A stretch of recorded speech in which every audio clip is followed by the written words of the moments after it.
گھوٹکی پنواقل میں ناحق قتل ہونے والے باپ بیٹے اربیلو چاچڑ اور پرویز چاچڑ کے قاتلوں کو گرفتار نہ کرنے کے خلاف گھوٹکی میں چاچڑ برادری، شہری اتحاد اور مختلف سیاسی سماجی تنظیموں کی جانب سے پریس کلب پر احتجاج کیا گیا۔ احتجاج کی قیادت ایڈوکیٹ عبدالشکور چاچڑ، لالا قیصر زمان پٹھان، ایڈوکیٹ راؤ محمد نوید، محمد اعظم چاچڑ، سید ساجد شاہ، نواب خان چاچڑ، محمد ساجد قادری اور دیگر نے اس موقع پر میڈیا سے گفتگو کرتے ہوئے کہا کہ ایڈوکیٹ عبدالشکور چاچڑ اور دیگر نے کہا کہ 10 روز قبل پنواقل کے بائیجی تھانے کی حدود میں باپ اور بیٹے اربیلو چاچڑ اور پرویز چاچڑ کو ملزمان نے فائرنگ کر کے بے دردی سے قتل کر دیا تھا، جس کا مقدمہ درج ہونے کے باوجود پنواقل پولیس نامزد ملزمان کو گرفتار نہیں کر رہی ہے۔ انہوں نے کہا کہ ماکا برادری کے افراد نے ہمارے دونوں افراد کو بلا جواز قتل کیا ہے، لیکن اس کے باوجود پولیس خاموش تماشائی بنی ہوئی ہے۔ انہوں نے chief justice of Pakistan, army chief, وزیر اعلیٰ سندھ، آئی جی سندھ،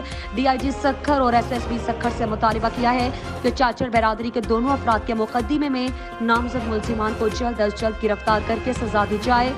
ورنہ دوسری صورت میں ڈی آئی جی سکھر کے دفتر کے سامنے احتجاج کیا جائے گا۔